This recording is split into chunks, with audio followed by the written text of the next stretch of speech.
Salve, salve família! Eu sou o Rei Dias e esse é mais um TikTok Podcast na moral e só vai. Ele transformou o UFC e hoje transforma vidas. Com a gente e com vocês, Demian Maia. Salva de palmas! Muito bom, seja bem-vindo, Demian. Tudo bem? Como é que você tá? Tudo bem, meu amigo. Tudo bem. Cara, que honra ter você aqui pra gente bater um papo. Prazer é meu. Obrigado aí pelo convite. Família TikTok agradece muito, a gente quer saber da sua trajetória, a gente já vai logo pras pegadas, a gente já vai logo destrinchar. Toda essa história do UFC, a questão das artes marciais, essa linha do tempo que eu tava conversando com você nos bastidores, justamente o antes e o agora, a questão do profissionalismo, os atletas se tornando cada vez mais competitivos, que a gente consegue acompanhar, e a questão física e mental, que é justamente o que você trabalha bastante aí com o seu público e com seus alunos. Uhum. Então, a gente vai começar aqui. Demi, qual o momento que o medo vira força? Justamente já para mexer na questão mental. Você sabe que eu tenho dado algumas palestras em empresas, né, que não tem nada a ver com luta, empresa de outras áreas, e uma das principais palestras que eu falo é sobre medo e coragem. E o medo é uma emoção, né, que você não controla, obviamente, e que ela vem e as pessoas olham os lutadores, elas acham que eles não têm medo. E o lutador tem medo, porque imagina que você vai enfrentar alguém que sabe lutar tanto quanto você, que tá preparado, que vive daquilo, e que aquele resultado, que às vezes em 15 minutos, às vezes em mais, né, depende do estilo, mas no MMA, 15 ou 25, vai definir sua vida. Tudo que você fez, às vezes, durante 20 anos antes, 30 anos antes, desde criança, entendeu? Então, o medo existe, é muito grande, mas para você... E ele é importante também, porque ele faz você ficar alerta, só que você tem que saber lidar com ele. Ele não pode fazer você travar, que a gente fala congelar, e nem perder performance. Outra coisa que eu queria falar contigo, que você fala a gente falando do medo aqui, e voltando para as competições. Quando o atleta ele tá no palco ali, no palco é o bodybuilder, no palco né? Não, o palco sou eu. Tá no octógono. Ele tá na pegada, e aí acaba a luta. Pra entrevista, também tem toda essa preparação de lidar com a plateia, lidar com o público, lidar com as câmeras. Com certeza, eu acho que... primeiro que não deixa de ser um palco, né? Sim. Não é um palco físico, mas eu lembro o Vagnão, que foi um dos meus treinadores principais, ele falava que, né, o UFC é igual um circo. Ele chega na cidade, monta o circo, faz o show, desmonta tudo e vai embora. E é uma analogia muito interessante, inclusive relembrando aí a galera dos japoneses que chegaram aqui, né, no começo do século passado e faziam isso, os desafios, e aí os Gracie acabaram se envolvendo com esses japoneses, essa galera, e desenvolveram o jiu-jitsu brasileiro, né, a arte marcial que a gente desenvolveu aqui no Brasil, que tem essa origem no jiu-jitsu e no judô japonês, e também tem influências da capoeira, da luta livre, de outras influências, mas... Sim. É um palco, e o palco, como você falou, né, é um lugar dos artistas também. Então você não deixa de ser também um artista. Então você tem que saber se expressar e saber, principalmente, como se comunicar antes, depois, né, do que você vai se apresentar lá. Isso é muito importante. Hoje em dia, as pessoas se preocupam mais com isso e entendem a importância, porque você é um produto também, e as pessoas que precisam querer comprar você tanto pelo resultado atlético, mas se você tiver um resultado atlético, vamos dizer, bom, mas você tiver uma comunicação pobre, você não vai passar muito dali. Se você tiver um resultado bom e uma comunicação excelente, você vai chegar num nível, de repente, de uma pessoa que tem um resultado atlético excepcional e uma comunicação ali não tão boa. Então, ela faz parte também do jogo. Então, tudo isso já é bem trabalhado com o atleta hoje. Antigamente ele era meio solto, não é né? bem trabalhado. Na verdade, eu acho que é muito... Tem atleta que tem isso naturalmente, é um feeling. Os atletas estão vendo e se inspirando em outros também fazendo. E eu acho que aí não existe um treino específico para isso ainda, né? Um media training e tal. Tem conselheiros, tem ajudas, as pessoas vão. Mas eu acho que, inclusive, isso faz com que muitos atletas errem na mão, porque eles querem imitar, às vezes, uma pessoa que não tem a mesma personalidade que ela. Então, pô, o meu estilo era mais de boa, não era ficar falando trash talk, que a gente fala, ficar falando mal do outro, xingando. Só que aí eu vou lá, vamos dizer, e vejo um cara que faz isso e que tá dando certo, aí eu quero imitar, e aí fica falso pro público, entendeu? Então você tem que achar o seu tom ali, o que você vai fazer. Você tem que ter personalidade, mas tem que ser a sua. Isso é muito importante os atletas novos entenderem essa sutileza. Vou te perguntar uma outra coisa aqui, justamente, Damian. Dessa analogia que a gente pode falar até do futebol, que o Messi é um cara que é reservado para entrevista e tudo mais. Dentro da luta do UFC, você já sentiu algum atleta assim que lutador não acabou a luta, levanta o cinturão ali, vai embora, não quer se comunicar muito? Bom, primeiro que a gente tá falando, tem que tomar cuidado quando a gente fala, porque a gente fala, o Messi, de repente é mais na dele, mas só que o Messi é o Messi, né? Sim. Tipo, ele tá entre os melhores de todos os tempos. Então ele já, cara, se ele ficar quieto e não falar nada, ele já é o Messi. Sim. Entendeu? E mesmo assim ele tem uma personalidade. Por mais que ele tenha aquele jeito dele quieto, ele tem dentro das características dele, ele tem a personalidade dele. Entendeu? Mas tem lutadores, cara, que você ser mais vamos dizer, mais na sua, mais retraído, não tem problema nenhum, é normal, né? Vou te dar um exemplo de um cara que eu até brinco, que é o cara que parece que não tem carisma nenhum, é o cara mais carismático que tem, é o Alex Poatan Pereira, que era nosso campeão. Sim. Cara, todo mundo fica louco com ele, mas o que ele tem? Ele, por exemplo, a entrada dele, aquele negócio indígena, né, o arco e flecha, que ele joga uma seta ali quando ele tá entrando, a música do Sepultura ali, que tem a música indígena junto.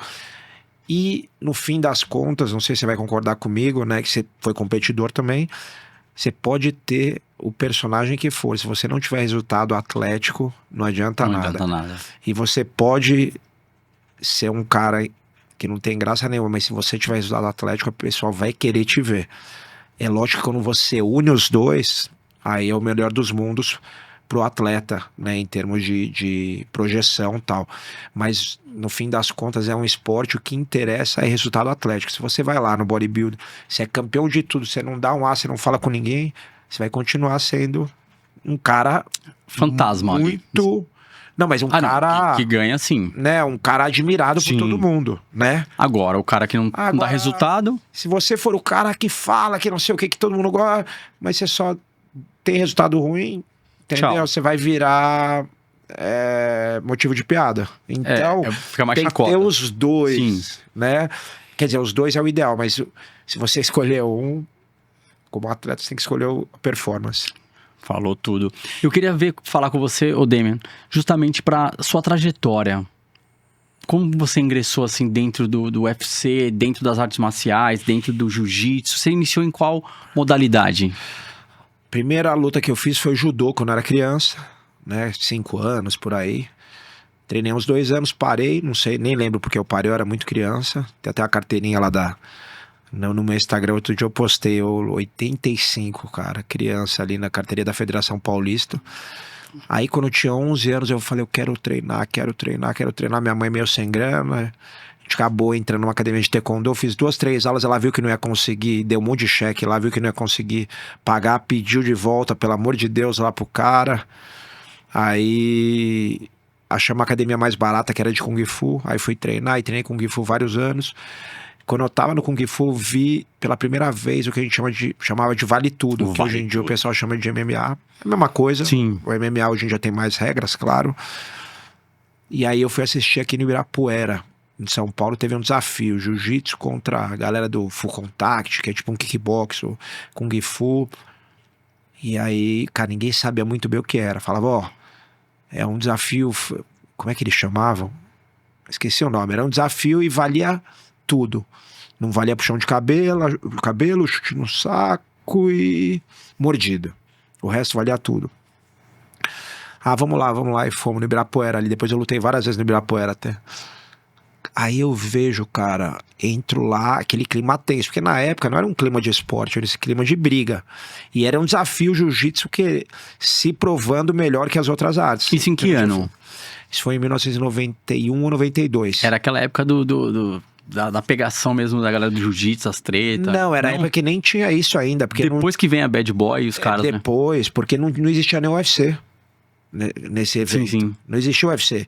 Então não tinha ainda VHS de UFC, não tinha nada. A gente foi ver. Cara, eu fiquei muito impressionado com aquilo.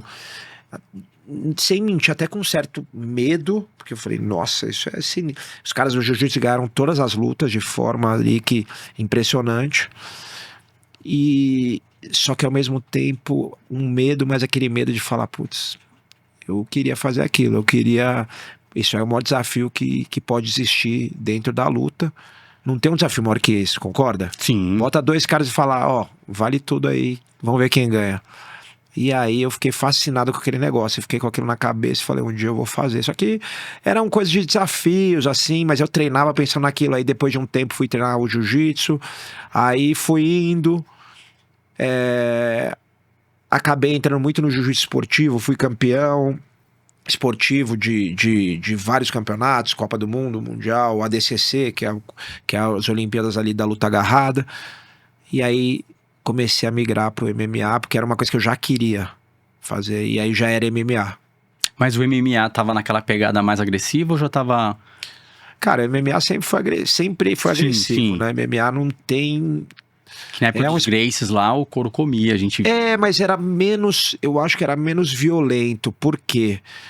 Por exemplo, o juiz não separava a luta. Sim. Então a luta tá no chão ali, quando não tá tendo muito impacto, o juiz deixava ele, ficava meia hora, 40 minutos. Então, sabe, os dois cansados ali, não tinha...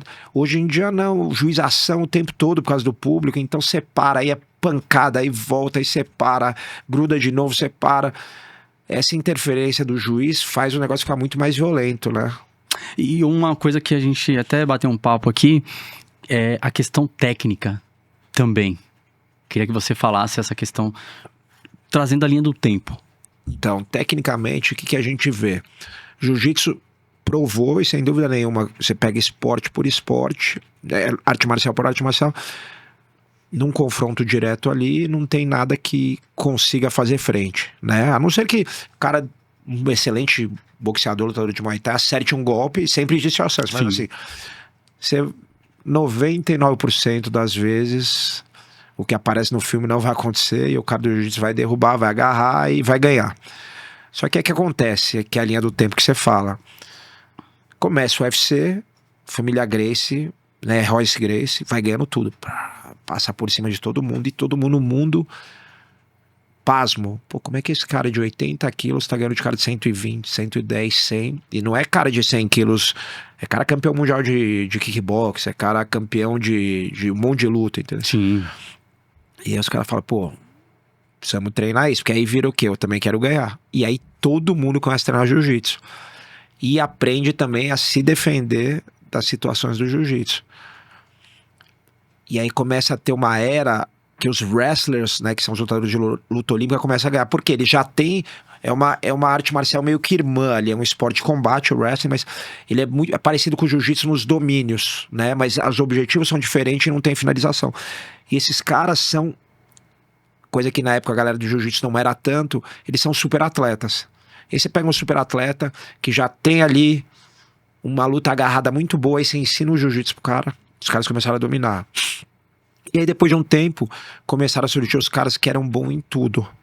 Que faziam tudo bem. O cara boxeava bem, o cara derrubava bem, defendia a queda bem, lutava bem no chão.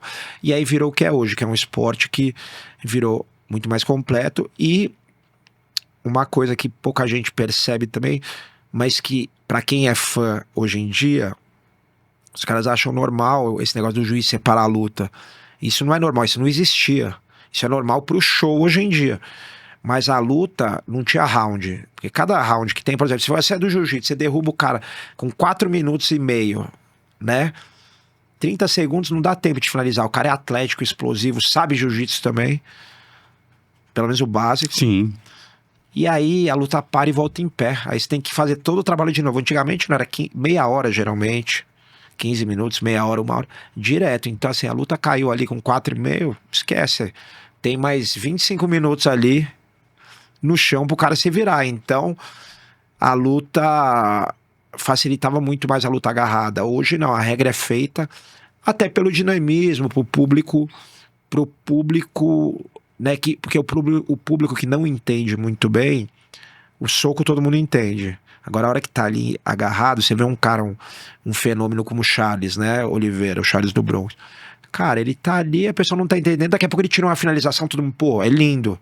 Mas às vezes você tá ali e não sai a finalização, então quem não entende tem dificuldade. O jiu-jitsu, pra entender, ele é um pouco mais difícil, né, do que o boxe Muay Thai é difícil também pra entender as nuances, mas assim, todo mundo entende um soco acertando, um chute ou uma joelhada acertando. E você no MMA, quando você falou que ingressa no MMA, o que te causava mais medo ali no momento? Porque a gente fala que nessa época valia tudo. Valia. Então, muito cotovelada na cabeça, soco na cabeça. Por incrível que pareça, e eu não tô falando porque eu nunca fui um cara que foi o cara mais corajoso do mundo, que não tem parada, mas eu descobri uma coragem em mim que, cara, eu não imaginava que era tão grande, mas ela foi se desenvolvendo.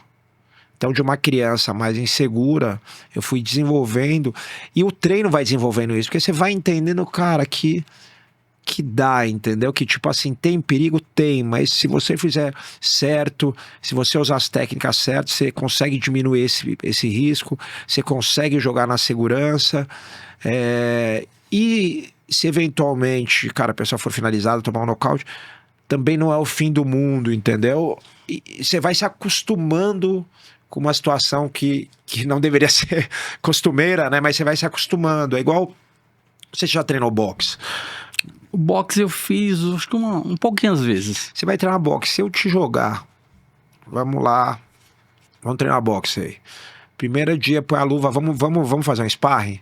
Cara, você vai se sentir altamente inconfortável, você vai ficar com medo, você vai talvez machucar, sentir dor de cabeça, e vai falar, não quero fazer isso nunca mais, porque não é pra mim. Se eu pegar e ficar meses com você, bate saco aqui, anda, vai pra lá, isso aqui é um jab, isso aqui é um direto, aí vamos pro saco, agora vamos pra manopla, acho que agora, aí eu vou jogando uma mão da manopla em você, ó, pegou na orelha, incomodou, fecha a mão, defende e tal. Daqui a pouco você tá, opa, não é tão ruim e tal. Aí daqui a pouco, vamos fazer uma escolinha, vamos fazer o seguinte, eu só vou usar a mão da frente em jab, você tem que sair e jogar uma... Aí você vai, aí você, às vezes resvalar você fala, opa, não é tão ruim assim. Você começa a ver, não fechar o olho. Aí agora eu posso usar golpe reto, agora... Aí depois de 8 meses eu falo, agora eu posso ir livre e você também. Aí você pega um cara legal, o cara vai treinar com você na boa, sem te machucar. Daqui a pouco, cara, você tá fazendo uma pancadaria, o cara também, você não tá se sentindo acuado. Se eu tivesse feito isso com você na primeira semana, você teria parado de treinar, entendeu? Então acho que a luta é muito isso, é você ir adaptando no bodybuilding. Se eu chegar pra você e falar, jogar você ali, ó, você vai ter que competir ali, não sei o que, cara, o cara só a dieta ali, o cara já desiste, entendeu? Agora se ele vai aos pouquinhos, começa num campeonato menor, vai subindo, ele vai se acostumando com aquilo. Familiarizando, vai tomando gosto e tudo E a mais. gente é muito mais forte que a gente imagina, cara. Isso é verídico. Muito mais forte, muito mais corajoso. Eu falo isso na palestra lá que eu faço. A gente é muito mais corajoso que a gente imagina. A gente acha que a gente é mole, não é, cara. Se tiver oportunidade e tiver como desenvolver, você se surpreende com o que você é. Muito bom. Temer, falando aqui da questão das vitórias, caras. Quantas vitórias você teve no UFC? Cara, eu vou falar do MMA em geral. Tá. Jiu-jitsu nem conto, porque deve ser mais de 200 lutas, mas... E eu não tenho esse número certo. Eu acredito que eu ganhei no jiu-jitsu 80% das minhas lutas. Muitas lutas, então. Eu acredito que foi isso. No MMA eu tive 40 lutas. Tem uma até a minha primeira, nem tá no meu cartel, mas 40 lutas. E eu acho que eu tive 29 vitórias, se eu não me engano. 29 ou 30 vitórias, agora eu não lembro, em 40 lutas. Cara, é muita. É, bastante luta. No UFC eu cheguei a ser o brasileiro com o maior número de vitórias, agora o Charles me passou. E cheguei a ser o segundo de todas as nacionalidades com o maior número de vitórias da história do UFC. E qual luta que mais te marcou? Ah, cara, não tem, foram várias. Foram várias. É porque são por etapas, se a gente for analisar. Dentro do... Vai, um exemplo. Quando você falou, eu fui pro ginásio do Ibirapuera, a primeira luta que eu subi, tava ali meio tenso, ganhei. Aí você fala, pô, legal. Agora eu me aprimorei no jiu-jitsu, mas o que você falou, o taekwondo, o Kung Fu. Kung Fu, me aprimorei, então eu tô com as duas técnicas, vou pro MMA. Aí no MMA, você, pô, ganhou ali. Aí já, essa já marcou dentro do MMA. Então, ela Do marca, MMA. mas, cara, por incrível que pareça, algumas vitórias que foram muito mais simples foram muito marcantes. Eu vou te dar um exemplo. Minha primeira vitória num campeonato de jiu-jitsu, na faixa azul já, porque eu nunca lutei de faixa branca, só na faixa azul, que foi em 98, 99, se eu não me engano, no Rio de Janeiro, no Botafogo. Um campeonato interno da Aliança, que era a equipe que eu me formei. Sim. Que é até hoje, né, a equipe mais vitoriosa do mundo. Então era um campeonato interno muito difícil. Vários caras que ganhavam lá acabavam ganhando o Mundial depois. E eu fiz 3 lutas e fui campeão. E isso, cara, eu lembro claramente. Eu tinha um amigo meu, que o pai dele morava em Ipanema. Eu sempre ficava na casa dele, aliás. Foi um cara que eu agradeço muito, né? Ele, o pai dele, porque eu não teria condição de ficar no Rio pagando hotel e tal. E eu lembro de eu voltar pra casa com a medalha, a primeira medalha de ouro, e olhar pela janela ali no Rio de Janeiro, muito bonita aquela região, né, da Lagoa, tá? Ficar olhando e falar, putz, esse é o começo de uma carreira, é o começo da minha carreira, sabe? Sonhando. E foi mesmo, foi ali, começou tudo. E é uma vitória que ninguém sabe, né? Uma vitória que você tá ali quietinho, um campeonato interno no ginásio do Botafogo. Você passou por esse processo mental, então, de se projetar assim, naquele campeonato, deu start pra você, e você já se projetou mentalmente pra sua carreira? Você Sim. sempre teve esse propósito? Sempre. Eu sempre. Na verdade, assim, cara, eu tinha o objetivo. Existia uma coisa na minha vida que era o seguinte: primeiro, quando eu era moleque ainda, sem pensar em luta, eu não quero passar. E isso é uma coisa que, né, você olha pra trás, todo mundo fala muito de propósito, de coisa, e eu tenho isso hoje em dia, mas na época que eu era adolescente, por algumas coisas que a gente passou na vida e tal, eu queria ganhar dinheiro. Eu queria ter uma vida sem passar o sufoco que eu passava Sim. na adolescência. Então, assim, falei, cara, eu vou me matar pra ser o melhor do mundo no que eu fizer, porque eu quero, cara, não quero passar esse sufoco que eu passo, não quero, tipo, ter que ser despejado de casa, sair, sabe, sair e morar, sair minha mãe pra um lugar, eu pro outro, meu irmão pro outro, ficar, tipo, eu falei, eu não vou passar isso. De, tipo, sonhar em ter uma casa, esse tipo de coisa. Eu falei, cara, eu vou fazer o melhor do mundo, nem que eu tenha que, cara, morrer de trabalhar, de fazer coisa, eu vou ter sucesso, eu vou ganhar dinheiro e tal. E eu amava a luta, paralelamente a isso. Eu amava esporte. A luta não era uma carreira pra ninguém. Tanto que tinha professores meus que trabalhavam com outras coisas, davam aula à noite, sabe? Não existia isso. Isso é uma sorte da minha vida, né? Da minha paixão começar a crescer na época que eu tava começando a entrar no mercado de trabalho. E eu amava qualquer esporte, mas luta era o que eu mais amava. Aí eu, falei, eu queria jogar bola. Mas aí, jogar bola, onde eu morava não tinha muito onde jogar, a escolinha minha mãe não tinha dinheiro pra pagar. Aí na escola eu joguei handball, vôlei, mas, cara, era treinando 2 vezes por semana, não tinha como competir com a molecada que tava em clube grande e tal. Eu falei, Aí a luta começou a crescer, e a luta tem uma coisa muito boa. Primeiro, esporte individual depende só De você. de você. O técnico não precisa te escolher. Né, que isso é foda, né? Tipo, você pode ser o melhor do mundo, se o técnico... Cara, um dos melhores goleiros que a gente teve, o Rogério Ceni, não foi pra Copa, entendeu? Porque ele tinha a rixa com o técnico e tal. Então, assim, isso é muito duro, né, cara? Você saber que você pode estar e não tá. Então, a luta tinha isso. Só que eu me lembro que eu falei, cara, tudo bem, eu vou continuar lutando pra sempre e vou fazer outra coisa. Só que a luta começa a crescer na época que eu tô, assim, aquela fase de final de adolescência, entrando em mercado de trabalho e tal. E a hora que eu vi a oportunidade, a primeira coisa que eu pensei é o seguinte: meu sonho era lutar vale tudo na época. Mas meu primeiro sonho, cara, era conseguir viver bem.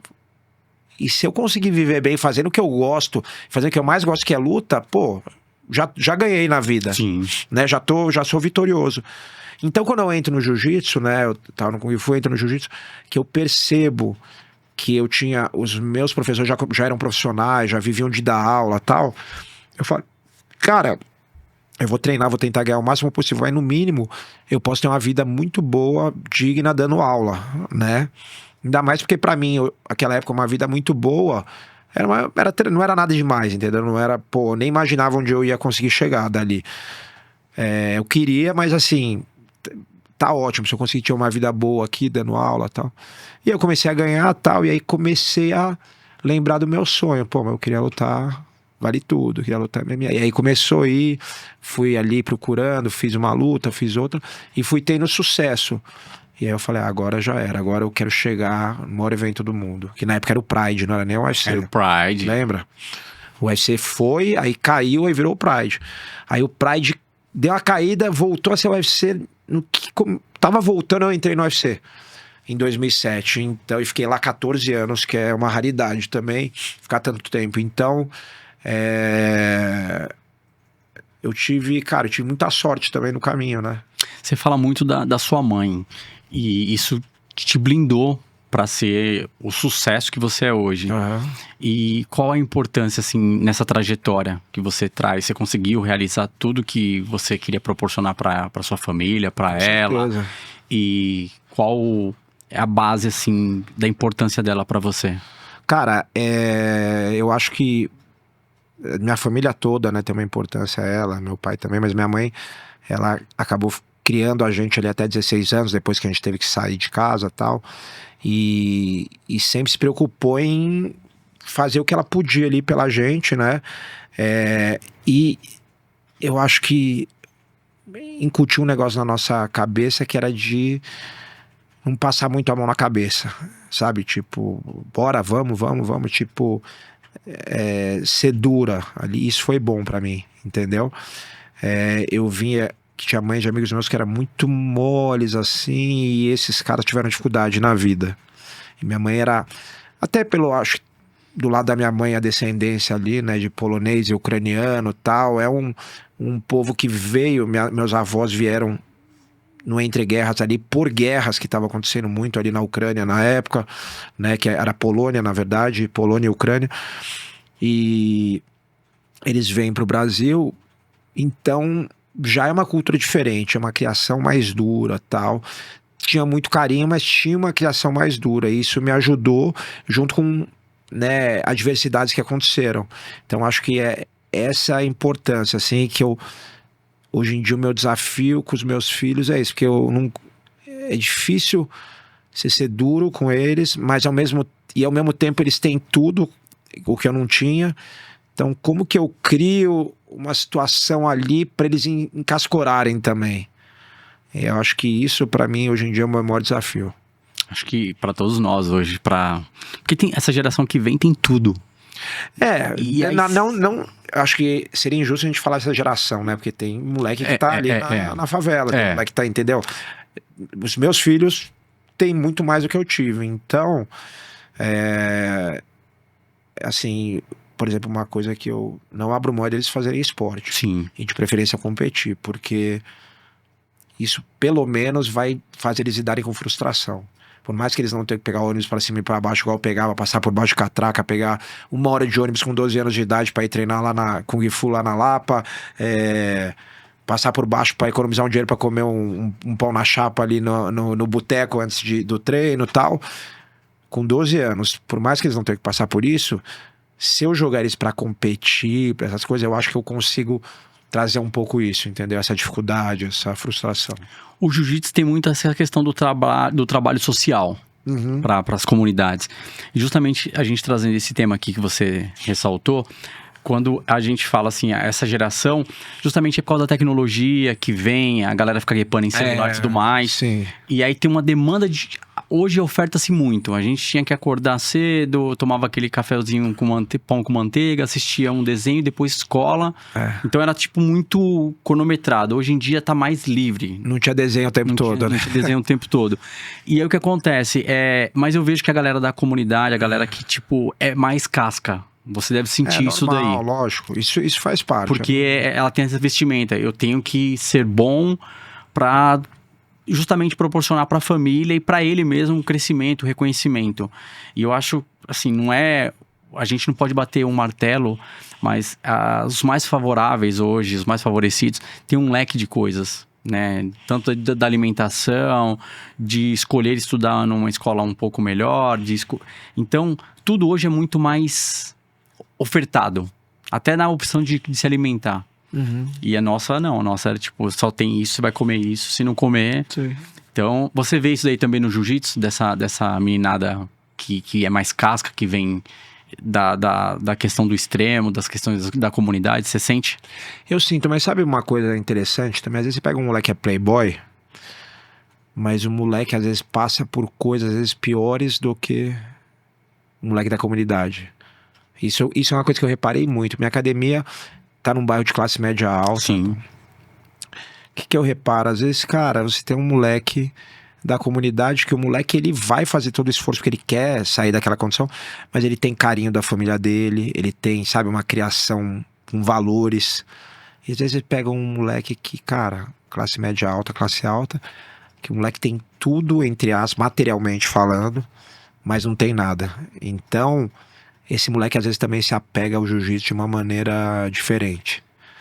E eu acho que o mais difícil é quando, e não é impossível, mas quando você tem tudo, de todos os lados, você tem carinho, tem amor da sua família, tem condições, você transformar essa pessoa é difícil, que é o que eu vejo. Uma vez eu até encontrei com o Bruninho do vôlei, levantador, ele gosta muito de luta, a gente tava conversando num evento do UFC, isso faz mais de, sei lá, talvez 15 anos atrás. E a minha curiosidade, eu falei, cara, como você ficou o cara que você é, né? O melhor levantador do mundo, sim, seleção, medalha olímpica. Cara, porque ele teve tudo. Ele teve o pai dele ali. Você fala, mas o pai dele é o Bernardinho, mas isso não quer dizer nada, né? Porque ele vai ter que construir, vai ter que... E ser atleta de qualquer esporte, pode ser vôlei, tênis, esportes mais elitizados, você tem que ser muito casca-grossa, nesse nível, entendeu? De passar por tudo aquilo. E aí ele falou, meu pai era muito duro comigo. Hoje em dia eu vejo até a entrevista dele, né? Falando que teve uma época que ele até parou um pouquinho ali de ficar muito perto do pai, que ele falou assim, não vou perder a amizade do meu pai, porque tá demais, entendeu? Então é difícil isso. Bem colocado.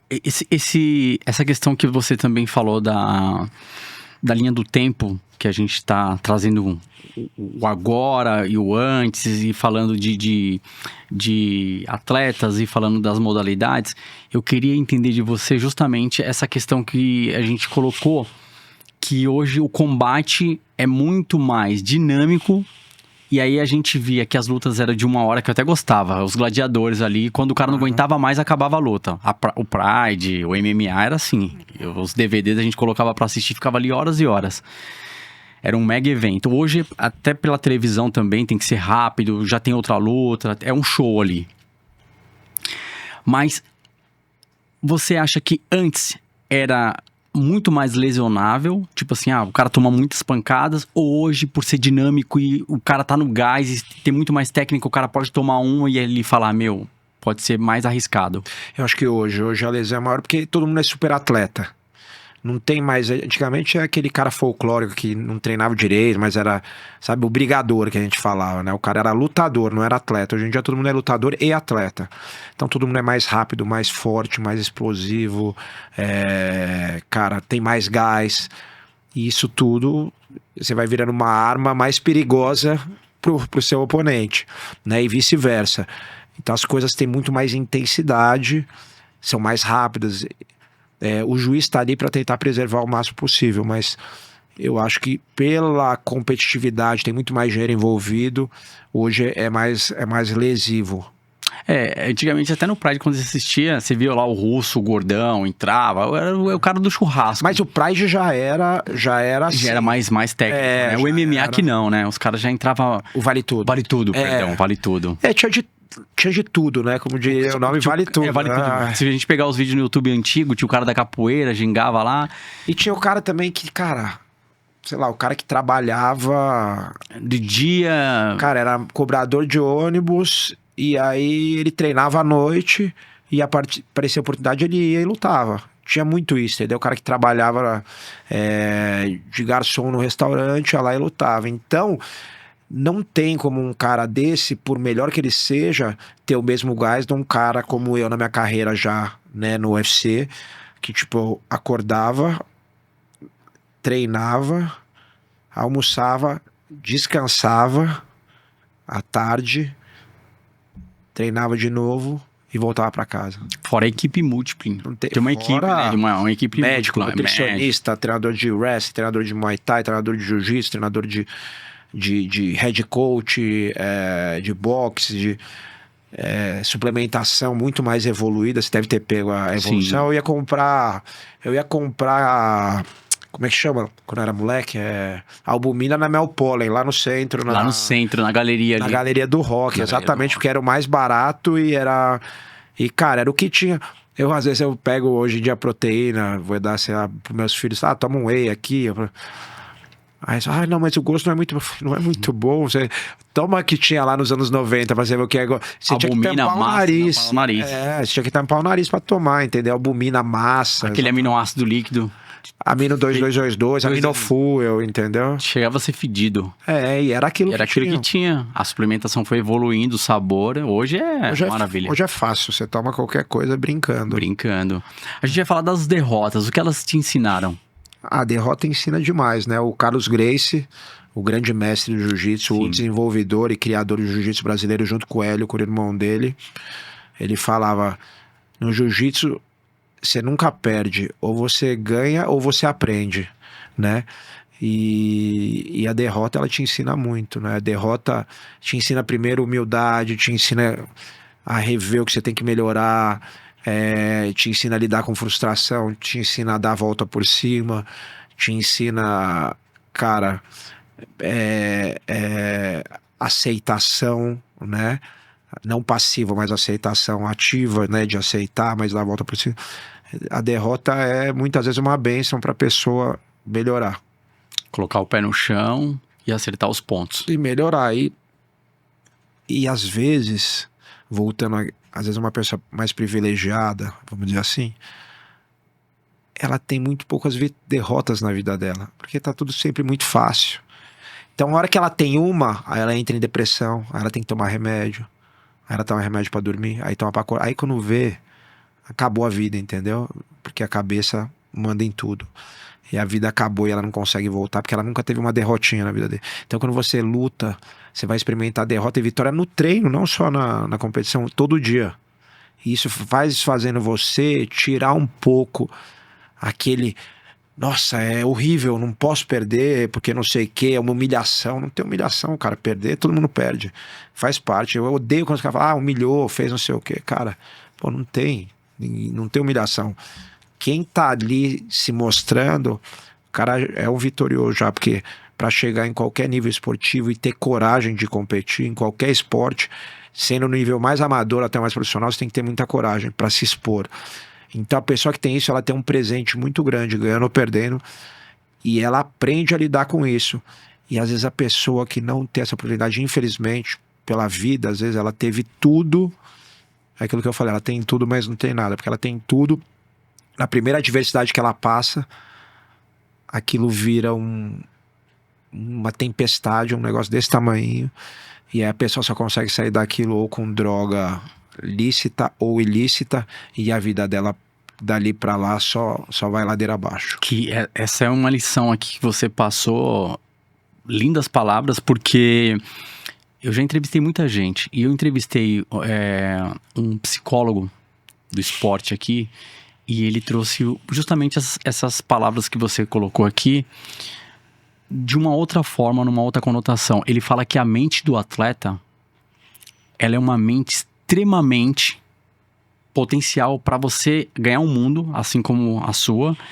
E automaticamente essa mente, ela tem um potencial muito grande, ela também tem um potencial muito grande de colocar lá embaixo. Com certeza. Do cara se afundar mesmo, assim, falar assim, acabou, não é pra mim. E isso ele fala em toda a modalidade esportiva. Sim. Quando você entra numa modalidade de competição, que é a exposição, ou ela te joga muito lá em cima, ou ela te derruba. E o que você colocou é muito...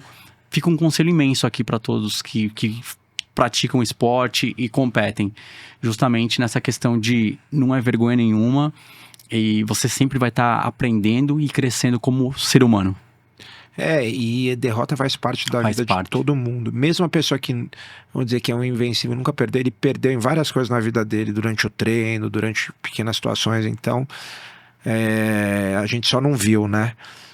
Então, essa mente do atleta hiper focada, hiper obsessiva, é o que o psicólogo que você me falou. Sim. Ela pode, bem direcionada, ela pode jogar lá no alto. Se você tiver uma boa direção. Mas se não tiver uma boa direção, acho que isso é uma mente até... Eu vejo isso... Minha filha, ela tem essa mente de querer fazer e não parar e ter essa atividade extrema, que eu sei que é uma mente que bem direcionada, ela vai dar muito certo, mas não pode deixar ir para uma direção ruim. Justamente essa questão que a gente levantou, porque é complicado. A mente, ela meio que sabota, porque a mente de um atleta é assim, conforme você relatou bem legal ali, você falou assim, puta, eu peguei a medalha, eu olhei medalha de ouro no jiu-jitsu, tô olhando aqui no Rio de Janeiro, olha onde a medalha, olha onde o esporte me levou, já te levou pro Rio.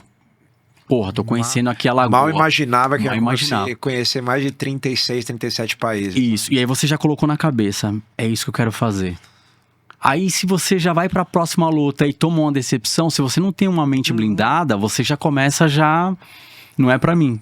Exato. Então aí te coloca pra baixo, e quando você blinda e vai indo, e você vai entendendo esse processo, fica mais fácil. De Com você... certeza. Essa frase que eu coloquei aqui, que tem no estúdio... Eu já li ali. Que é você vivenciar e valorizar o caminho percorrido. A vitória, ela é uma consequência do seu trabalho. Mas se não acontecer naquele momento, tá tudo certo. Você já sabe o que deve fazer e sabe onde você vai melhorar. Eu acho que o maior trabalho, né, como você falou, tá tudo certo, é você aprender a aceitar. Aceitar, porque se você ficar lutando contra, aceitar que você tem medo, que você vai passar por essa emoção, aceitar que você fica nervoso, aceitar que você vai ficar puto quando você perder, mas aceitar também que você vai perder eventualmente e o que tá no seu controle, né? Isso eu lembro de ver um psicólogo também esportivo que falava isso. É voltar e tentar corrigir o erro e tentar fazer melhor. Não tem nada que não... Você não pode mais mudar o passado, concorda? Sim. Não muda mais. Então, eu tenho que aprender essa aceitação que muita gente confunde com passividade. Não é. Não. É aceitar. Quando eu tô lá lutando, o cara chega numa montada, que é uma posição horrível ali, o cara tá em cima de você, tentando te atacar.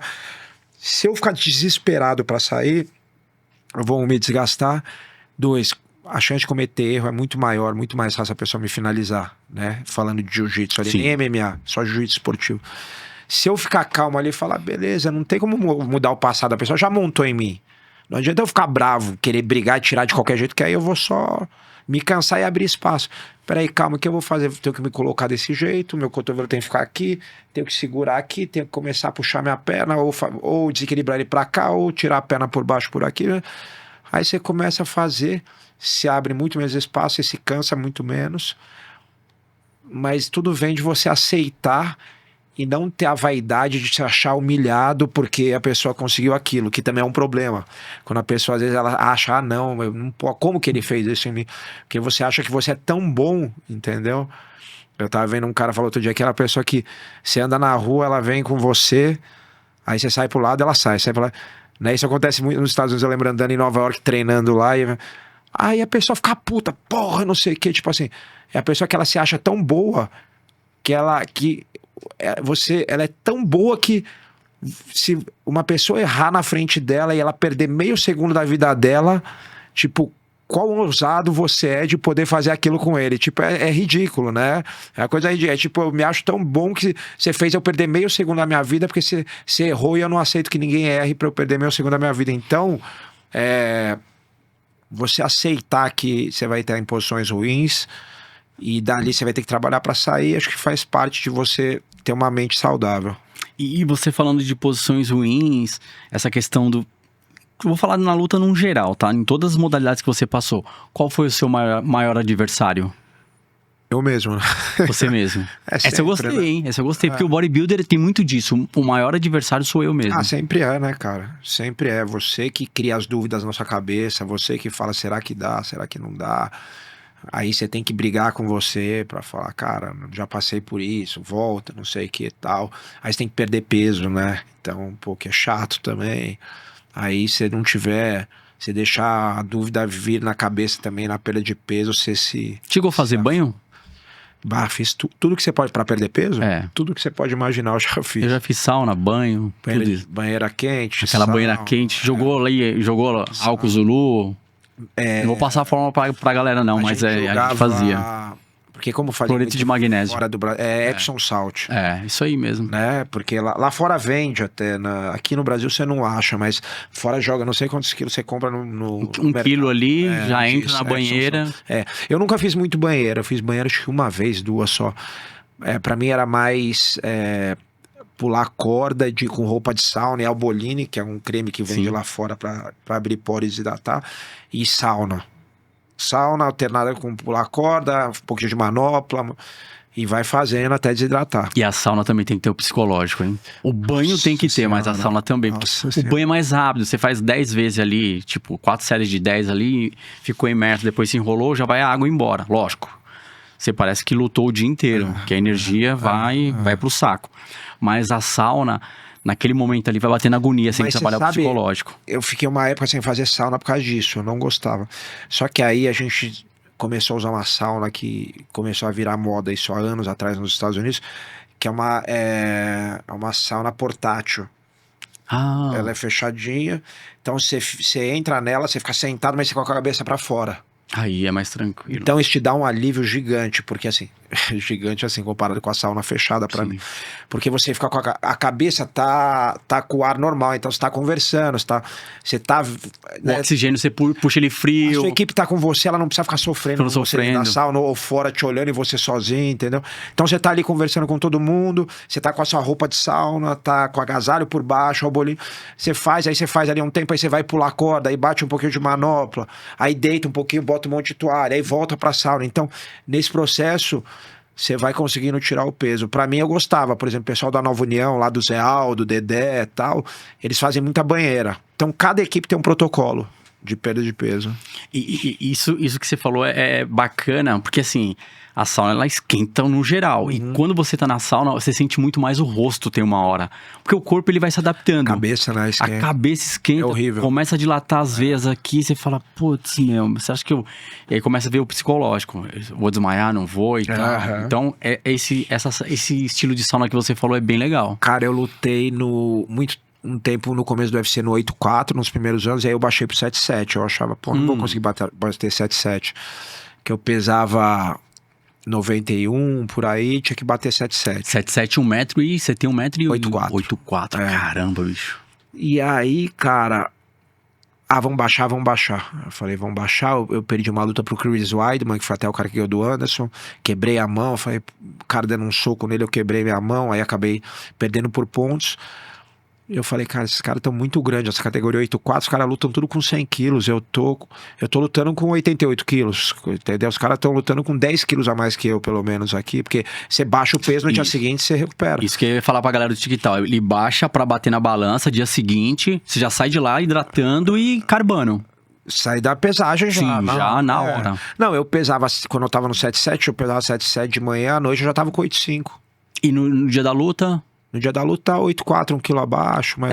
Porque aí tem a você dorme e tal. No dia da luta você não consegue comer tanto também. E nem pode também, né? Nem pode, e você tem dificuldade mesmo de tensão. E você viu os caras subindo muito. Muito. Aí eu falei, cara, vou baixar. E aí quando eu fui baixar, eu fiz um teste aqui na antiga Fórmula, na Bodytech Eu ali, lembro. eu fui fazer um teste de peso. Os caras cederam ali pra eu fazer o teste com a sauna, com banheira, com tudo. E a gente. E o problema do peso é o seguinte: se você erra ali no protocolo e começa a se estender muito tempo, começa a dar ruim, entendeu? Porque o problema também é o tempo que você fica, não é só a intensidade. Sim. Às vezes é melhor você intensificar durante 1 hora, 2 horas, ali 1 hora e meia, E sair. e depois ir botar a toalha ali, do que você fica e quase foi, aí volta, e quase vai. Quando você vê, você tá 3 horas, daqui a pouco o corpo começa a pifar. E a gente deu uma errada ali, né, eu e algumas pessoas da minha equipe, a gente errou ali, porque a gente tava testando, não era pra luta. É um teste que eu fiz de peso 3 meses antes da luta, pra bater o peso e fazer um sparring no dia seguinte. Cara, quando tava faltando mais ou menos, sei lá, umas 500 gramas, 600 gramas, eu levantei, cara, ficou preto, eu sentei de novo, falei, vou apagar. Aí, respirei, falei, cara, quase apaguei. Aí o meu treinador principal falou, Demian, para. Falta meio quilo só, tá bom, já chegamos onde a gente queria. Aí no dia seguinte eu fiz um sparring horrível, treinei mal, porque não tinha recuperado ainda. Sim. Mas foi muito bom, porque aí na primeira luta que eu fiz, eu já tinha essa experiência. Então a gente fez certinho, o protocolo foi bem, deu tudo certo, não demorou tanto tempo. Aí eu bati o peso, voltei e ganhei, lutei no dia seguinte e ganhei. Foi na estreia no 7-7. Você puxou já no chiclete também? Já, mas o chiclete ali, quando falta pouco, muito né? pouquinho, pra cuspir, 100, né? 200 gramas. Você vai puxando no chiclete ali, cuspindo, É cuspindo. muito pouco, cara. Até porque você tá tão desidratado, você não consegue nem cuspir direito, né, cara? Fogo, passei. Atleta, a galera não tá entendendo. Alto rendimento é outra pegada. Não, eu vou te falar, a única coisa que eu não vou sentir falta nunca é perder peso. E a questão, os médicos fazem manipulado pra você também? Porque aí pode, que é Sim, aquele sim. suquinho de glicogênio, porque aí você dá uma levantada também, porque você não pode carbar muito. Tipo, no dia da luta. Então aí você, tipo, manda ali um sachêzinho de glicogênio, toma, Cara, na pra dar verdade, a energia. gente punha bastante. Eu sempre fazia uma. Nos últimos anos eu fazia muito mais pra low carb, assim, mas quando chegava pré-luta, depois da pesagem, eu subi o carbo bem. No dia antes, aí no dia da luta, você No pra dia. comer. Não, eu comia também, mas eu não consigo comer muito, mas eu comia. Cara, eu comia, por exemplo, arroz pra caramba, comia coisas que eu não como naturalmente, eu não gosto muito de comer macarrão, mas eu comia macarrão, às vezes, macarrão de farinha de arroz, que eu não queria comer glúten e tal. E aí a absorção é mais rápida, você já tá Mas carbava assim, tomava suco, cara, comia fruta e proteína também. O pessoal esquece Esquece a isso. proteína, precisa. Acha que é só o carbo. Não, Não. é. A proteína também é importante. Sais são importantes, às vezes até cápsula de sal, sabe? Tinha umas cápsulas de sal pra recuperar. É porque baixa a bomba de potássio e tudo. ali. Exatamente. Quando podia, depois o UFC proibiu. Até soro intravenoso a gente fazia. Todos os lutadores faziam. Então acabou a pesagem, você ia lá, reidratava um pouco, comia. Aí eu contratava. No Brasil era mais fácil, mas fora do Brasil era difícil. Tem que ter um enfermeiro, tem Sim. que ter alguém certinho. Aí ia lá, pum, botava um acesso e você ficava lá deitado na cama fazendo a reidratação com soro intravenoso. Depois o UFC proibiu isso. E aí tinha gente que falava que dava pra pegar no doping, tinha gente que não dava. No doping não, mas no teste. Sim. Eu não sei, depois que proibiram eu não fiz mais, porque eu falei, não vou arriscar essas coisas, não precisa. Uma curiosidade. O bodybuilder tem muita questão do diurético. Aham. A gente sabe disso, você sabe. Sim. No UFC tem? Não, porque ele é considerado doping. É considerado doping. O Só pra diurético. saber. Porque o diurético é perigoso, né? Sim, muito. Porque, por exemplo, o bodybuilding, você tá lá, você precisa ter o gás pra fazer o posing lá. Então você vai lá, pum, pum, pum. E depois que você sai, você vai falar melhor que eu, você sai arrasado, né? Total. Porque você chega no limite do limite ali. Tem que colar a pele no músculo. Exatamente. Só que na luta você não pode estar tão arrasado, porque Entendi. senão você não vai performar. Sim. Né? É tipo, você vai. O bodybuilder, o treino todo, pelo que eu vejo de bodybuilder, que eu admiro muito, aliás, porque é muito difícil, né? De alimentação, de treino. Mas o treino todo é até o pré. A hora que você chegar lá é mais, cara, a sua rotina de posing ali, que você deve ter ensaiado bem, mas o corpo já tá lá, entendeu? Você não precisa render ali como. Não é um treino mais, não é uma coisa tipo assim, pô, eu preciso puxar. Você não vai. Se mandar o cara no dia do posing lá, de pousar, ficar fazendo sério, ele vai cair. Né? Não aguenta, porque não tem mais força, não é? Sim, tem que ter tudo isso aí. O atleta de luta, não, ele Não. tem que ele vai fazer o treino mais forte da vida dele No combate. no combate. Então, você tem um limite ali que você tem que ser mais esperto. Mais esperto não, você tem que estar mais cuidadoso com isso. Você pode ir menos no limite do que o bodybuilder pode. Pra não cair a sua parte resistência física, né? Então, você falando do diurético. O diurético, o que as pessoas perceberam? O diurético, ele tira demais a sua performance numa luta ali de 15 minutos.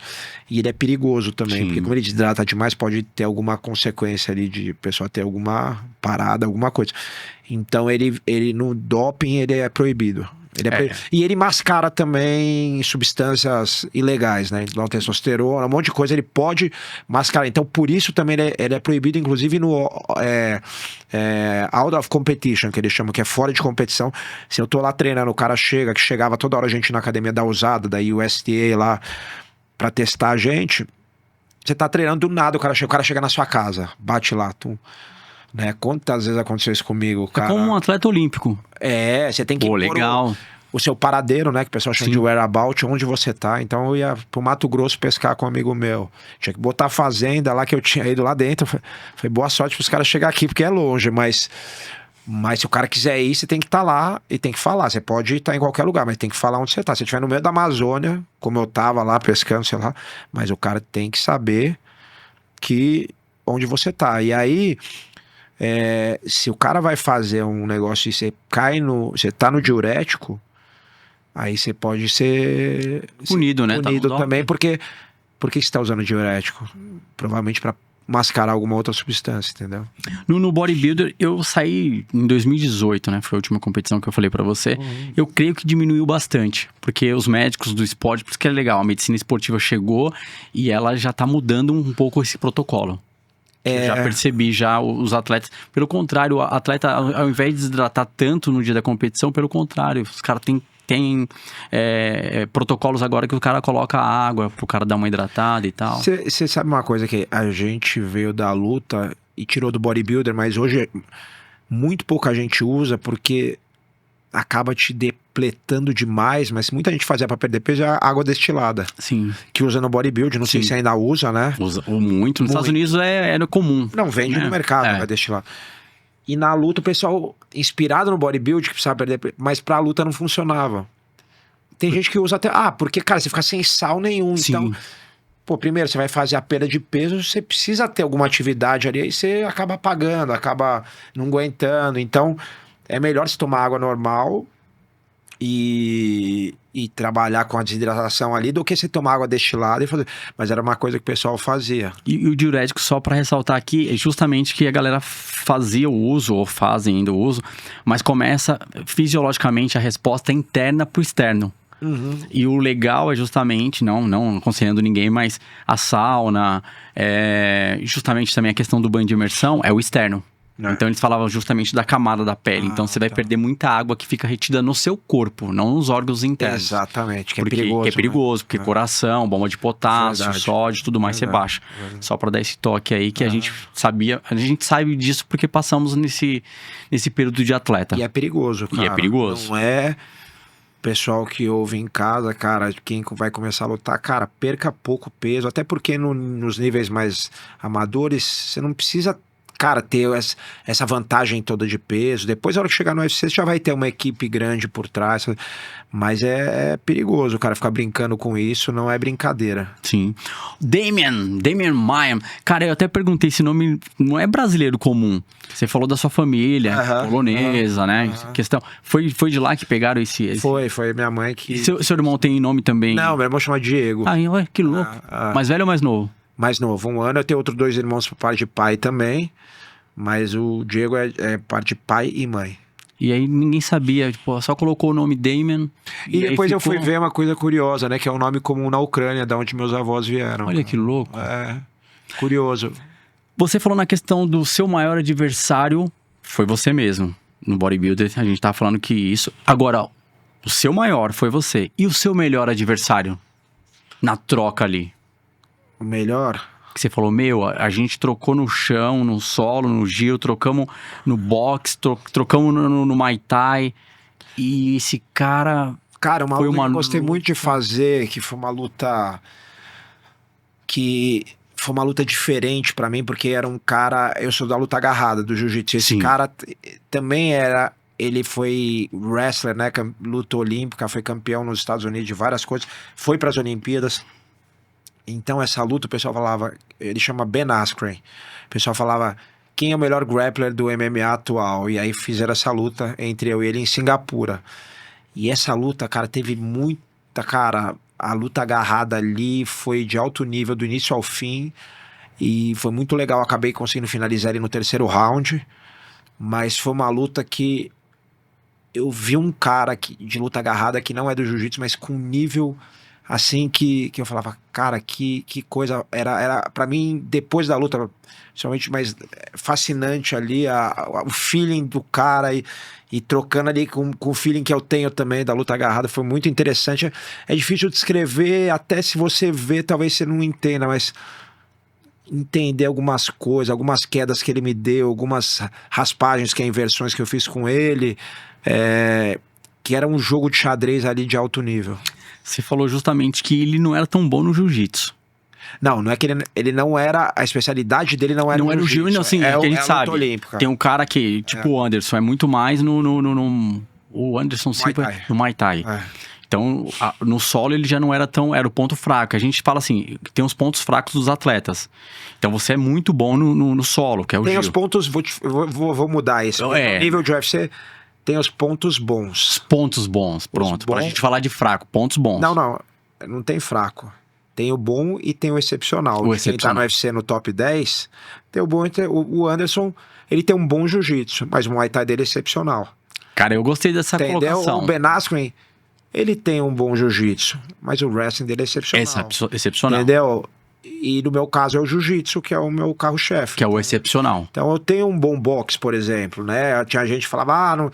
Ia lá treinar boxe comigo e acabava o cara do boxe e falava, pô, não imaginava que eu ia apanhar de você no boxe. Só que é outro nível, entendeu? É um cara que treinava, achava que sabia fazer boxe. Mas é óbvio que quando eu ia lutar, cara, eu não tinha o mesmo nível de muitos caras como o Anderson da vida de boxe. Então eu ia puxar pro que eu fazia de melhor. Mas não tem ali, hoje em dia, nesse nível, alguém que seja ruim em alguma coisa. Sim. Tem o cara que ele se destaca porque ele é excepcional em algo e às vezes ele é só bom em outra coisa, e ele pega o cara que é excelente naquilo, ele parece que ele é ruim naquilo, entendeu?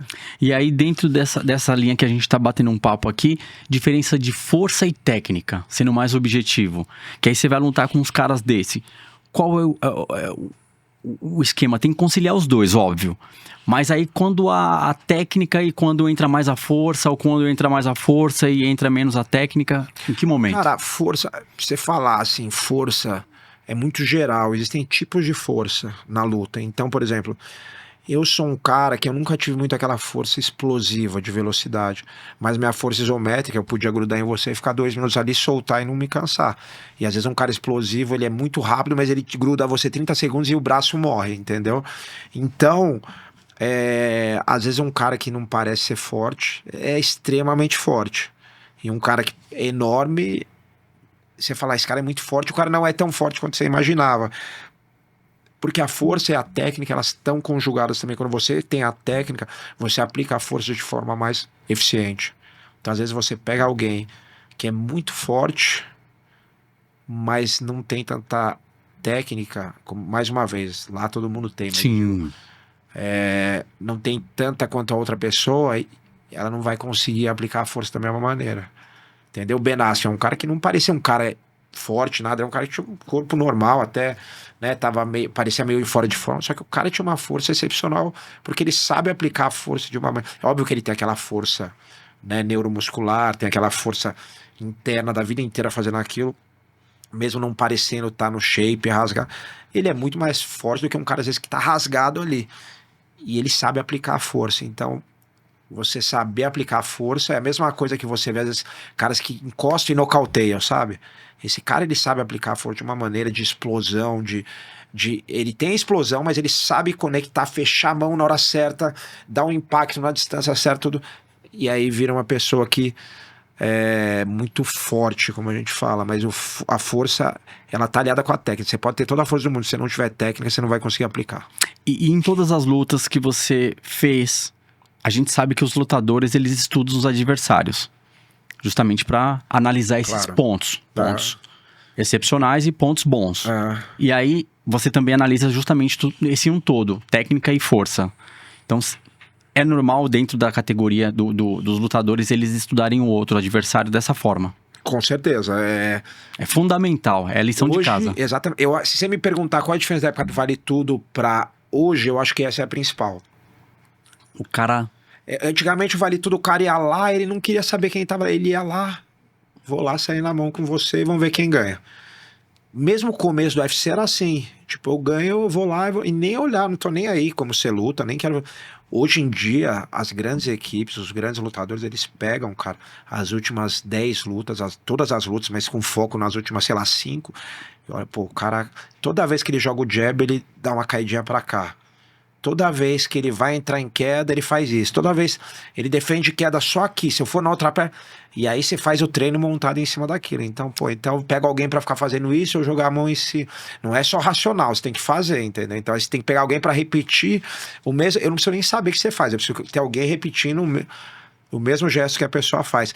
Eu posso assistir a luta, mas às vezes eu mesmo, às vezes eu assisti uma vez as lutas, mas minha equipe assistia bastante. Então ela pegava meus sparrings e treinava, ó, você vai jogar toda hora a mão, o cara joga com a mão da frente e upper, você vai jogar só isso, eu não precisava nem saber, entendeu? Racionalmente, mas eu ia começar ali, ó... Você ia atacar naquele lado que ele já tá deixando. Porque na luta, principalmente MMA, não dá muito tempo de pensar. Sim. Em pé. No chão até você consegue um pouco mais, porque é mais lenta, mas em pé...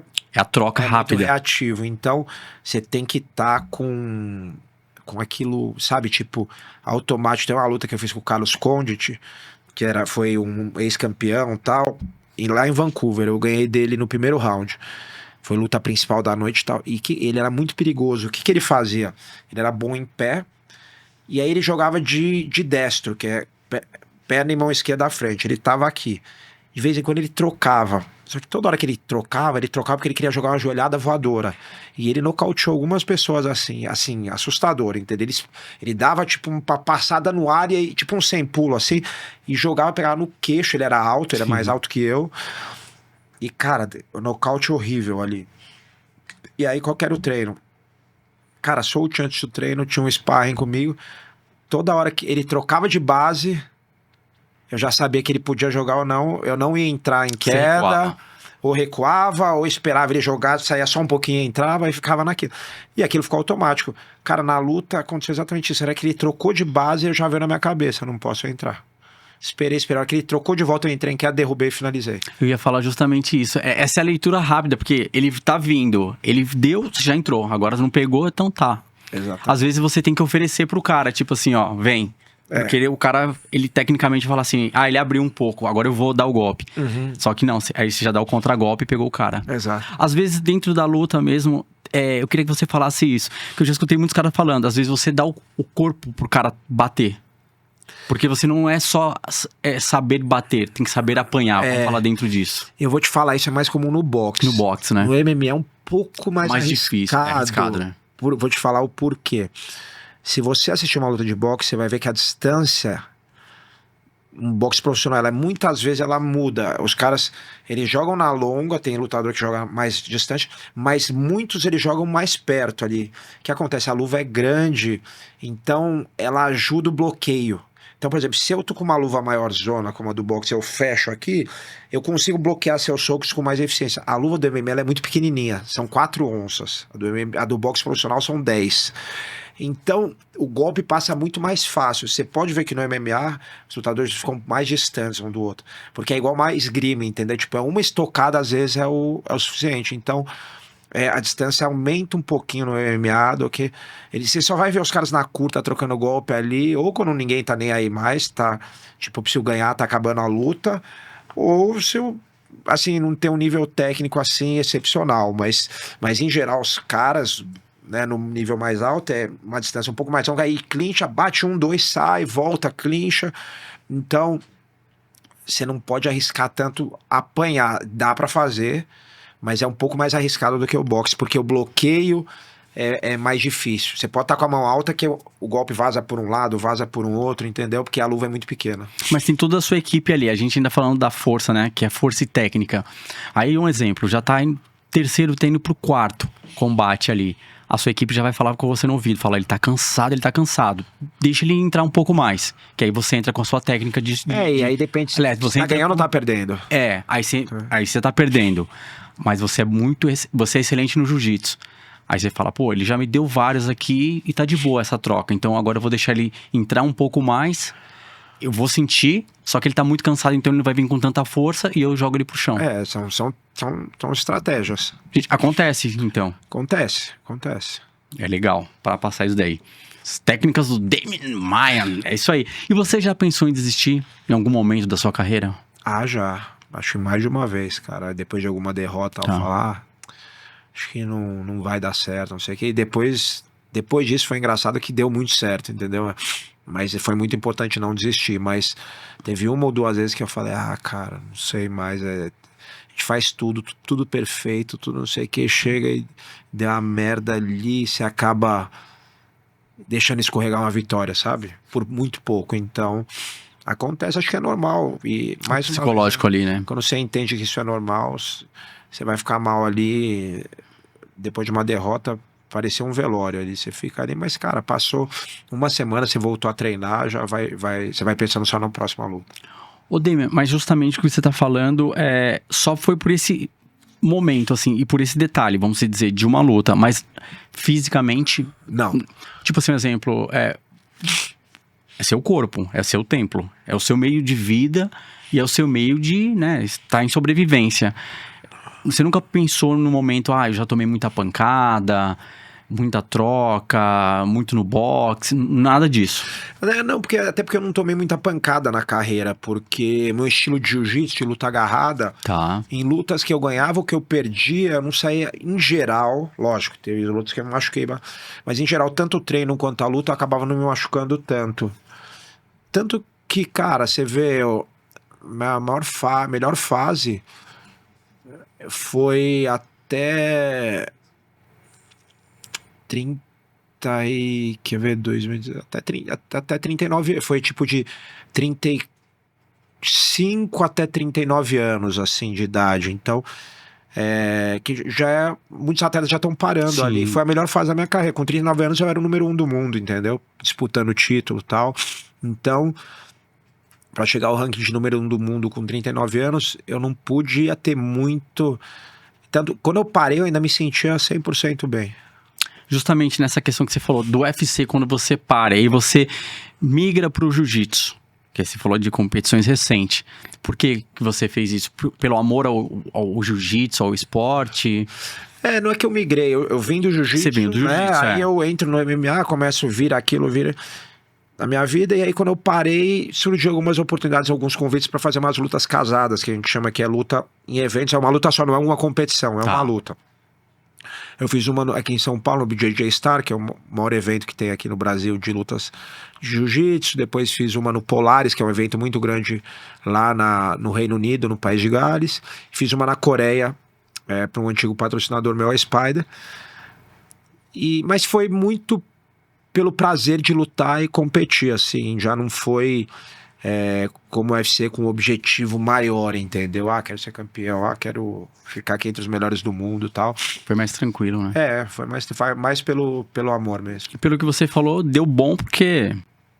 Primeiro que você é o excelente no Jiu. Então, lógico, não tem essa questão do ego, mas você tem muita técnica.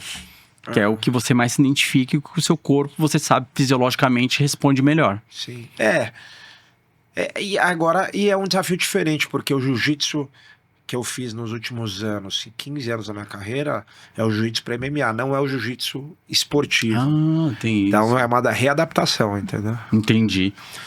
E você segue algum ritual antes das lutas? No geral? Não, acho que só ritual de performance, o tipo de aquecimento, o tipo de alimentação, reidratação depois da pesagem, mas nenhum ritual Acho que você quis dizer um negócio mais de superstições, essas coisas, não. Religioso. Tem muita gente que traz a religião, a A gente sempre fazia uma família. oração antes de ir pro ginásio, agradecendo. Quando terminava a luta também, né? A equipe toda. Independente do resultado, a gente sempre agradecia.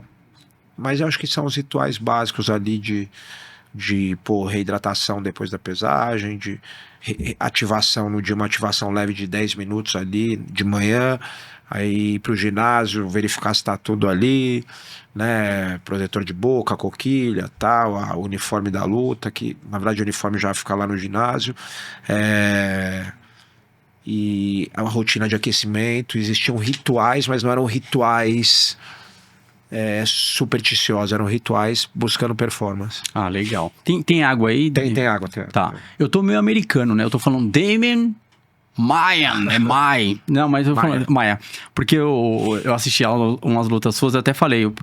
Com você, senhoras e senhores, Lady Damian Maia, que os americanos falam, mas Damian Maia. Maia. Isso. Família Maia, não é de Minas não, né? Não. Porque tem muitos maias em Minas. É mesmo? É a família do meu pai. E não é mineiro não? Não. Então tá bom. Só pra gente saber.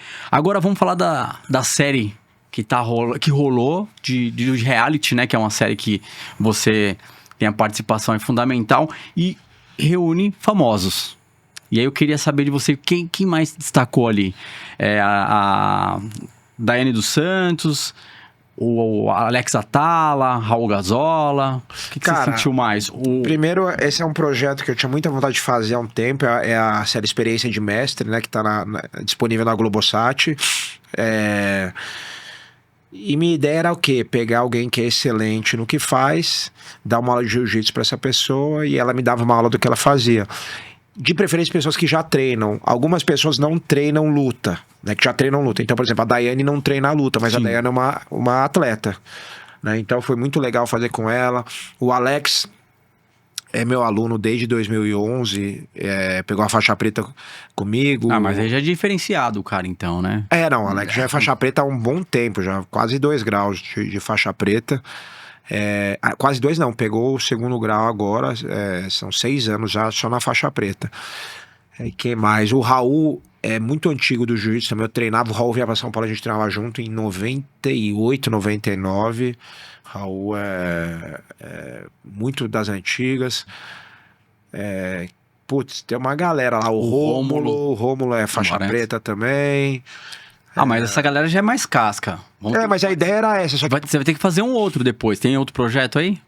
Tem outro projeto, cara. Tem um projeto muito legal que a gente tá pra fazer agora, que é Tem um outro que tá no SC Fight Pass, que é onde eu trabalho até como comentarista, que chama Arqueologia da Luta. E agora, não sei se pode falar, mas vai rolar ali uma série baseado nesse documentário que a gente gravou e eu fui como apresentador para o Egito, para a Grécia, para a Serra da Capivara aqui, falar sobre lutas antigas e como o ser humano lidava com isso milhares de anos atrás. E tá para sair aí um projeto que eu devo estar junto aí de novo, de uma série baseada nesse documentário. Pô, legal. Ô, Damian, e dentro dessa questão da troca, você falou, eu ensino o cara a lutar e o cara tem que... O Alex ensinou você a cozinhar? Cara, o Alex é um amigo meu não só do jiu-jitsu, a gente acabou ficando amigo porque ele tinha um negócio que eu amava fazer quando eu era pequeno, eu fazia com meu avô, que era pescar. E eu, com o UFC, principalmente, quando eu me profissionalizei, eu larguei todos os meus hobbies, eu não fazia mais nada. Larguei tudo porque eu fiquei obsessivo com aquilo e eu achava que qualquer coisa que eu fizesse que não fosse aquilo ia me tirar tempo de ser o melhor no que eu queria. E lá em 2011, quando o Alex começa a treinar, eu descobri que ele também é uma das paixões dele, né, de pescar e tal. E aí ele me mostrou um monte de coisas que, cara, eu era pequeno, eu tinha revista de pesca, tinha molinete, tinha não sei o que, e aí voltei a ter essa paixão ali, acabamos indo algumas vezes até para outros lugares aqui, fora de São Paulo, para ir pescar. E aí eu vejo ele cozinhando ali, tento entender a técnica, pergunto tal, mas sou um faixa branca. E a Daiane ensinou você alguma técnica ali? A Daiane, eu tinha uma vontade de aprender a dar um mortal. Tem vários atletas, amigos meus, que conseguem, eu nunca consegui. E aí a gente foi num projeto dela aqui no Real Parque, até aqui perto, né? Ali na Paraisópolis. Ah, pertinho. E aí a gente ficou no colchão ali, eu tentando dar mortal, foi legal, cara. Foi divertido. Pô, legal. Eu já vou deixar uma dica pra você aí futuramente. Ó, eu gosto de pescar, eu também adoro, cara, é a minha paixão. Mas uma outra é do reality, cara. Tem que fazer o reality justamente, novamente, mas com a galera que não é casca. Que nem os caras fazem agora essas lutas das celebridades. Treina os caras pra entrar no ringue, Teve cara. Não, se bem que ele também é faixa massa. marrom, o Bob Burkish, que ele também é faixa marrom. Mas tem que pegar a galera que é zero. Tipo assim, você fez alguma coisa, não? A Daiane é atleta. Tem a Cris Guterres, que era uma apresentadora da cultura, que ela só fazia Muay Thai recreativo, assim. Não, beleza, Então, até aí com dá. ela a gente fez. E aí jogar uns combates. Cara, teve um muito legal, que é a Paula Antonini, que é uma menina que era modelo, ela perdeu uma perna num acidente há alguns anos atrás, e ela tem um projeto social voltado para crianças que tiveram membros amputados por qualquer motivo. Aliás, muito bonito, muito emocionante lá em Belo Horizonte, e acho que ela tá fazendo alguma coisa aqui em São Paulo agora. E com ela foi muito legal, porque foi um desafio diferente, né? Ela não treina, ela faz vários esportes, mas ela não treina jiu-jitsu. E aí eu fiquei pensando o que vai ser legal eu ensinar pra ela, né? Que ela me levou no projeto dela tal, em BH lá.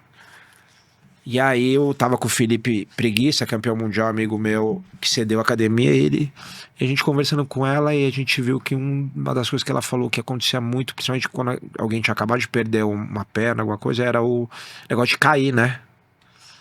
E aí ele falou, por que você não ensina ela a cair, dar rolamento? Aí eu falei, e levantar também de forma eficiente, Sim. que é levantar da técnica do jiu-jitsu. E aí a aula foi muito legal, que foi isso, tipo, você cair, como é que você faz, como é que rola, como é que bate a mão. E pra levantar depois que cai, como é que levanta? Levanta aí. Não, tem um jeito mais eficiente de levantar, assim. Então foi bem legal também. Pô, bacana. E agora a gente vai falar da sua escola. Como nasceu a escola Demian Maia? Cara, eu comecei a dar aula coletiva, né? Eu já dava aula particular até antes disso, mas aula coletiva em 2001, ainda de faixa marrom. E aí eu dei aula no Alto de Pinheiros 5 anos. Dali eu montei uma academia numa sobreloja, também ali no Alto de Pinheiros. Ficamos lá 10 anos. E aí a gente foi para uma outra academia ali já mais perto da Vila Leopoldina, que é perto também. Sim. Fiquei alguns anos lá, acho que 5. E aí na pandemia a gente montou a escola Demian Maia também na Vila Leopoldina. Tudo uma continuação, né, desse projeto inicial lá de 2001.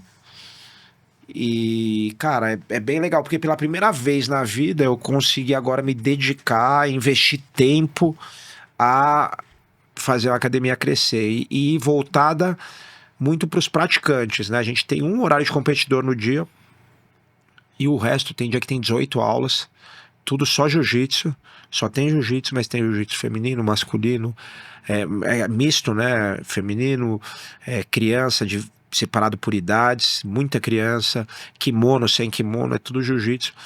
Então é muito foco na pessoa que quer lá mudar a vida dela, que o jiu-jitsu, né, transforma a vida das pessoas, ir lá fazer um treino seguro, fazer um treino como melhoria mental e física. A gente falou sobre a questão profissional de um atleta, principalmente de alguns anos para cá, da equipe multidisciplinar. E dentro desse contexto, a gente sabe que tem psicólogo, então o seu treinador já é um coach, além de ser só tecnicamente, ele vai ser o seu parceiro, vai ser o cara que na hora que você for entrar para a luta, ele vai estar ali no seu ouvido passando mensagens, então tanto na questão técnica quanto na questão de motivacional, de empurrar você, ou dentro da psicologia. Tem alguma frase, algo que lá atrás, quando você iniciou assim, na casca, na raça mesmo, que não foi passado e que você queria que você passa para os seus alunos hoje? Tipo de frase, de conversa?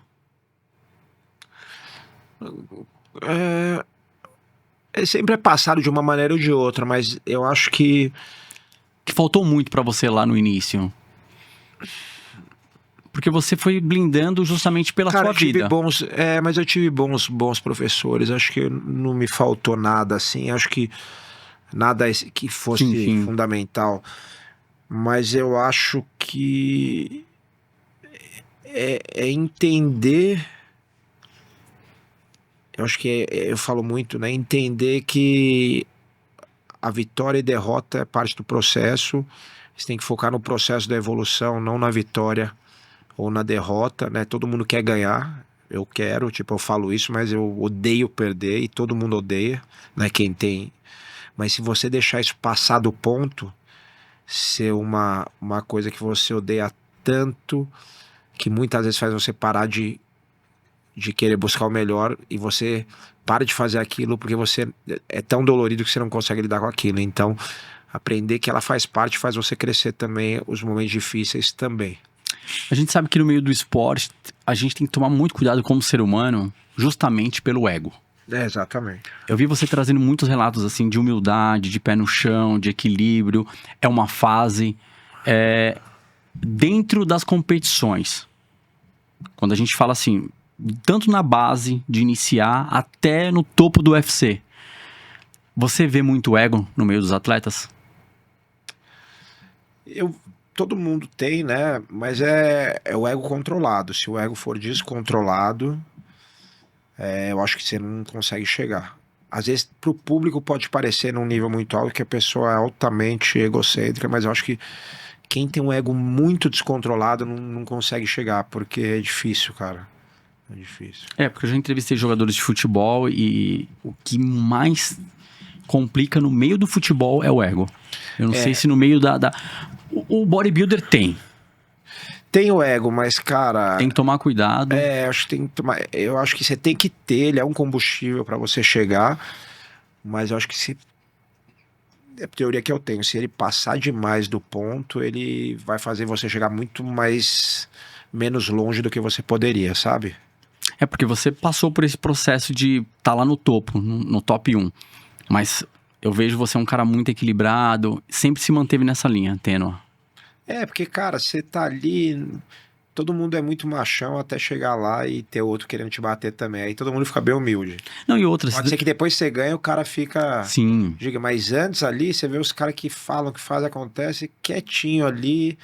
E, cara, com o rabo entre as pernas, porque é normal, cara. Tipo, aí que você vê que você não é tudo isso que você acha que é, entendeu? Então... E você também teve uma maturidade, aos 39 anos, é uma outra cabeça, já passou por muito, isso ajudou também ajuda muito. Eu entrei no UFC, eu já tinha uma carreira vitoriosa no jiu-jitsu, mas eu entrei com 29 anos no UFC.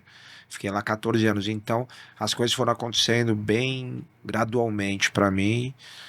Eu acho que eu fui cercado tanto familiarmente quanto amigos, por pessoas com um bom nível cultural também, isso ajuda bem, né? De você entender o que é ego, entender o que é vaidade, entender para que isso te serve ou não te serve. Sim. Entender que os momentos passam, entender que coisas materiais não são tão importantes assim. Sem entender tudo isso, infelizmente, a maior parte do Brasil tem muita dificuldade de acesso à cultura, né? Então, é por isso que você vê assim, infelizmente para mim, hoje em dia, sei lá, as pessoas que vão fazer um grande sucesso, não todos, obviamente, mas alguns, sei lá, no TikTok, numa rede social, o cara mostrando que ele tem uma Lamborghini, o cara mostrando que ele tem que anda de helicóptero, que não sei o que é uma pobreza de espírito gigantesca, né? Uma coisa é você olhar aquilo com curiosidade, outra coisa a pessoa que vai seguir aquela pessoa por causa disso. E, cara, eu não tô nem culpando ninguém. Eu acho só triste como povo pra gente. Os valores estão ficando invertidos. Não estão ficando, cara. Eles estão aparecendo por causa de rede social. Acho que sempre foram. Sempre foi. Sempre foram. Você só melhora isso com... Vou falar que nem político agora, falar um lugar comum, um clichê, mas só melhora isso com educação. Com educação. Uma pessoa que lê 10 livros por ano, ela vai ser menos susceptível a, tipo, dar mais importância pro Lamborghini do que para outras coisas mais importantes. Ela apura o senso crítico. Eu acredito, sim. É isso aí, meu irmão. Falou tudo, hein? Já tô chamando de meu irmão. Porque eu gostei, eu acho bonitas palavras, sábias palavras. Existe algum outro esporte que você pratica, né, nas horas vagas? Fora o jiu-jitsu, Aham. mas tudo é ligado ao esporte. Se você for fazer cardio, tá ligado ao esporte. Você vai nadar, mas Musculação, tudo ligado ao jiu-jitsu, tudo ligado à luta. É a luta. Cara, o que eu gosto muito de fazer, eu fiz moleque, bastante bodyboard, hoje comecei a pegar onda de prancha de surf, eu acho muito legal, adoro. Eu vi que você ficou fascinado, você já gostou ali, você falou, Adoro, tá aqui. exato. Então, E o legal é que o jiu-jitsu dá muito acesso, né? Outro dia eu, troquei mensagem com o Kelly Slater, falando com ele ali, que tem um amigo nosso em comum. O cara falou, quando você for surfar, faz isso, faz aquilo. Eu falei, cara, inacreditável, né? Como eu ia imaginar que eu ia estar trocando mensagem privada ali com o Kelly Slater, sei lá, há 20 anos atrás, entendeu? Começando. Então, esses acessos que o jiu-jitsu me deu são muito legais. E cara, eu sei bater uma bolinha ali, jogar uma bola. Adorava jogar handball quando era moleque, joguei na escola, joguei na faculdade. O problema de handball é que não tem, né? Você não arruma gente pra jogar, né? Porque a regra é muito específica e tal. Mas futebol, tem uns amigos meus que se reúnem de vez em quando, às vezes eu ia lá brincar com eles. Mas acho que mais o surf eu gosto muito. O handball eu gosto, hein? O handball é legal. Eu não tenho estatura, eu sou baixo, mas eu salto alto, você acredita? Mas não precisa ter pro handball, eu acho que ele é bem... Eu sou veloz e pulo É bem democrático. Bem democrático. Legal isso daí. E quando o Keller for vir pro Brasil, você vem pegar a onda com ele aí do lado. Aí já faz um podcast aqui. Verdade. Aí que legal, hein? Eu vou armar isso daí. E o jornalismo, como entrou na sua vida? Que todo mundo fala assim, Cara, na verdade... aquilo que eu falei, né? No começo da carreira, a luta não era uma opção. Sim. Né? Então eu falei, eu quero fazer uma faculdade. Aí falei, bom, primeira opção foi veterinária, prestei na USP. Aí passei na primeira fase, não passei na segunda. Ao mesmo tempo, eu gostava de humanas, da área de humanas. Prestei jornalismo na Casper Libero, que é uma faculdade muito boa também, né? Fundação ali na Paulista, primeira faculdade de jornalismo do Brasil. Sim. E aí passei. Aí falei, não vou ficar esperando, não, vou fazer faculdade logo. E foi bom, cara, porque o jornalismo, diferente da veterinária, por exemplo, se eu tivesse entrado, ele não é período integral, né? Sim. A veterinária era. Então não teria me dado a oportunidade de continuar treinando, fazendo as coisas. E no jornalismo me deu tempo pra continuar treinando, dando aula. Até, cara, teve uma época que eu fazia faculdade, trabalhava meio período e treinava 2 períodos por dia ainda. Tipo, não sei como eu conseguia, cara. Aí depois eu comecei a viver mais de dar aula de jiu-jitsu, aí saía da faculdade, era o dia inteiro jiu-jitsu. Então, até 10 horas da noite. Então, se eu tivesse, de repente, numa faculdade de período integral, eu não teria conseguido fazer isso. E o jiu-jitsu se levou para todos esses caminhos, porque você passou toda a trajetória, o UFC, até hoje no Gil... dando aula, outros projetos que você vem seguindo aí, que você até mencionou, e justamente o jornalismo se encaixa. Porque hoje você trabalha... No UFC Fight Pass Brasil, que é o UFC no Brasil, eu já sou comentarista deles. Que louco isso, né? Eu tenho feito, como eu falei, palestra também, sim, além de seminário de jiu-jitsu, mas palestra para empresas que não ligadas ao jiu-jitsu, então isso tudo também o jornalismo ajuda, e eu acho que o que ajuda muito... Por incrível que pareça, não foi nem a faculdade, mas foi o outro lado. Eu, como entrevistado, a vida inteira sendo entrevistado do lado de cá, como eu fiz faculdade de jornalismo, eu observava muito como os jornalistas faziam. Sim. Me interessava. Então, acho que essa sinergia ali de, prestar atenção, ele tá fazendo isso, tá fazendo aquilo, né? Isso me ajudou, acho que nessa nova carreira. Bacana. E o que o jiu-jitsu te ensinou na vida, além do tatame? A tudo, né? O jiu-jitsu te ensina humildade, né? Então, controlar o ego, porque você pode achar que você é o mais fodão do mundo, chega lá, sempre vai ter alguém pra te dar um amasso. E aí você fica humilde rapidinho, porque não tem mentira, entendeu? Não tem ilusão, né? Eu brinco, tem um amigo meu que é músico, um é melhor que o outro fala, não, mas aí você vai ficar aquele negócio, ninguém sabe quem é melhor. No jiu-jitsu não tem, você bota os dois ali, você vai saber quem é melhor. É one-to-one, pelo menos naquele momento você vai saber. Então te dá muita humildade, te dá muita verdade, não tem como mentir. O jiu-jitsu te dá muita resiliência Então, acho que eu falo, são 3 pilares, né? Humildade, resiliência e autoconfiança. Então, eu vou falar, já falei da humildade, Sim. resiliência, lidar com situação de desconforto o tempo todo. Então, a pessoa tá ali em cima de mim, eu tô lá, eu tenho que ficar tranquilo, vou aprender a ficar tranquilo. E passar por isso é muito bom, porque você passa por isso na vida. Então, você transfere totalmente pra vida. E a outra coisa que é a confiança, porque você tá aprendendo uma luta que não só é mais eficiente que já criaram, mas é uma luta que permite controlar alguém sem machucar. Então, por exemplo, se eu sou um boxeador, é uma luta super eficiente. Você tem um problema comigo, tá no churrasco de família lá.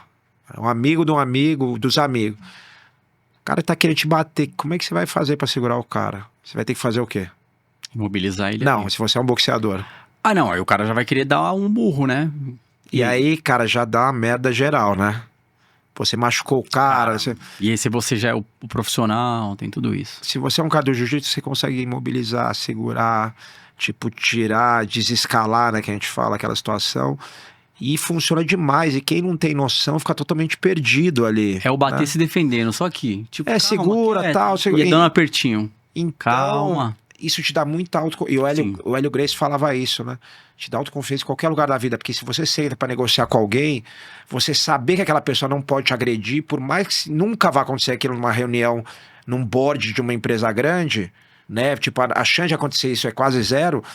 Mas só de lá no seu inconsciente você ter aquilo, você se postura e fala de outra maneira. De você saber que ali ninguém vai bater em você, entendeu? E para as mulheres, super importante também, porque as mulheres se sentem também muito mais seguras de saber ter uma noção ali, de se defender de um agarre, de alguma coisa. Então, acho que autoconfiança, resiliência e humildade são as coisas ali que você leva para a vida. Fora valores, né, de coragem, de um monte de coisa. Então posso ficar tranquilo aqui hoje, você não vai me agredir não, né? Posso ficar Com relaxado. certeza Vou não. relaxar agora. Tô já quase no fim da entrevista aqui, passei batido, então. Bora. Então vamos lá. Sobre a questão de definir a sua vida em uma só palavra, qual seria? Pô, não dá, cara. Definir a vida inteira numa palavra Palavra só. só. Cara, Não sei, cara. Consistência. consistência. Tipo, fico fazendo a mesma coisa até hoje, sem parar e vai. Eu continuo gostando, não sei como. Mas a sua vida é uma vida, assim, escrita por Deus. Acho que de todos nós, né? Não, mas a sua, assim, cara, encaixou certinho. É. Lógico, que você resumiu aqui e falou, Aham. né? Persistência ali, tal, constância, e não parou, e tá aí. Mas tudo encaixou. Encaixou, eu tive sortes. Comunicação, jornalismo, sua identidade, tudo muito conectado, assim. E veio juntar aqui na frente, né? Palestra. Mas lá atrás você nunca sabe, né? Você Não tem que ir sabe. fazendo o melhor que você pode e uma hora vai juntar, de alguma maneira junta. Cara, e parece que não, mas o esporte no geral, eu trazendo um pouco a minha experiência aqui, eu falava pra todo mundo quando eu fui campeão na Califórnia em 2014, retornei em 2016, também me consagrei, voltei pro Brasil e eu falava assim, o levantar peso, puxar ferro, o bíceps que eu fazia, o cardio pela manhã, a dieta, foi a mesma coisa. Eu estava indo de avião, né? Peguei o voo direto, 12 horas pra Califórnia e dentro do avião eu tava pensando, olha o que a musculação fez. Olha onde eu estou chegando. É muito louco, É né? muito louco. Eu pensava sempre isso.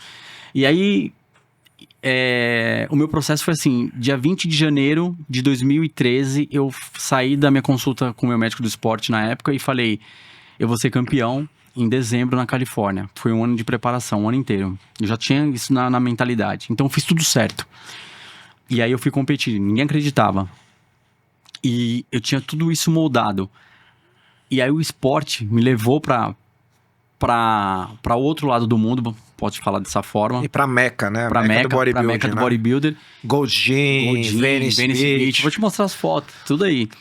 E aí, nesse processo, hoje, eu me formei em administração e marketing esportivo, porque as pessoas falam assim, não, só é um personal trainer, só é um professor de educação física. É um professor de educação física que eu valido tudo que eu fiz, que me trouxe até aqui hoje. E aí, depois eu me formei em comunicação e hoje eu tô sentado aqui com você. Então, começou lá atrás. Aham. Então, tem a semelhança. O esporte faz isso, não faz, Demi? Faz, cara, o esporte ele te leva para caminhos inimagináveis. Assim como você falou, pô, eu conheci o Kelly Slater e outras pessoas que você nunca imaginava. Artistas, comediantes, pessoas que eu sou muito fã e que se eu for citar aqui não dá nem Então, tempo. E o que me trouxe até aqui foi justamente lá atrás, foi toda a base lá atrás. É isso aí. Muito legal. Galera de casa que está nos assistindo aí, ó, hoje eu tive a honra de conhecer e estar entrevistando aqui, batendo esse papo no podcast Tiquital, com Demian Maia, que é a lenda aqui do UFC, representa muito para nós aqui do Tiquital e deixou vários ensinamentos de disciplina. Quero que você deixe uma mensagem aqui pro público do Tiquital, para acessar você também, deixar suas redes, fique à vontade. Bom, galera, obrigado aí por ter nos escutado, nos assistido até agora. Quem quiser, né, vou fazer uma propaganda aqui, fazer uma boa aula de jiu-jitsu, procura uma escola Demian Maia, tem a nossa matriz ali na Vila Leopoldina, mas tem outras academias filiadas, tanto aqui quanto fora do Brasil. Tenho certeza que vai mudar a sua vida, e se você for de mente aberta, cara, não é um esporte perigoso, não é um esporte que alguém vai querer te machucar, pelo contrário, as pessoas vão te ajudar, né? Deixar meu Instagram ali, as redes sociais, né? @Demian Maia, para quem quiser seguir. Galera de empresas, estou sempre dando palestra aí, mais que bem-vindo entrar em contato também. O que mais? Acho que é isso. E os futuros projetos. Fiquem ligados. O projeto eu não posso falar ainda. Não pode falar, mas vai chegar, tá chegando aí. Vai chegar, fiquem de olho aí que daqui a pouco aparece. E o projeto que já rolou, assistam lá no Globo? Não, tem dois. Tem dois. O Arqueologia da Luta no UFC Fight Pass. Aliás, me assistam lá, assinem, que é um incentivo ao esporte. E é uma plataforma assim maravilhosa de documentários, de lutas, com preço excelente. E tenho experiência de mestre também na Globosat, que também vale a pena. São 8 episódios. Bom demais. Eu vou assistir. Assista. Eu não assisti, eu vou assistir porque eu adoro, cara. Adoro. Eu te falei. Era DVD assistindo ali já do Pride e adoro reality. Assistia todo domingo. Tinha um UFC Ultimate. Ultimate Fighter. Você chegou a fazer isso daí? Como treinador assistente, mas nunca como competidor. Legal. Vou rever também novamente. E galera, pra você que ficou até o final, valeu de coração. A gente vai deixar no link aqui a descrição do Tiquital Podcast, todas as nossas redes, e também nesse episódio a gente vai deixar as redes também do Demian Maia, para você acompanhar aí o trabalho dele. E é o seguinte, você que não teve tempo de assistir o videocast, não tem problema, a gente está no Spotify, então vai correr, vai treinar, vai fazer seu cardio, foninho de ouvido e também vai lavar aquela louça, porque ele tem que ajudar a mulher em casa. E melhor, cara, eu não assisto um podcast, eu só ouço. Aí, ó. Eu só, porque é muito melhor, você põe no carro ali, vai ouvindo, vai fazer um ferrinho, põe no, né? E vai adquirindo informação de qualidade. Com certeza. Porque a internet tem coisas boas e coisas ruins. Como tudo na vida, Como né? tudo na vida. Tem que selecionar. E o Tiquital, a nossa missão é essa, a missão pros 4 cantos da internet. Eu sou o Rei Dias, agradeço de coração a vocês. Tiquital, mais uma vez, na moral, só vai, tamo junto, Demian Maia representou. Valeu! Bom demais!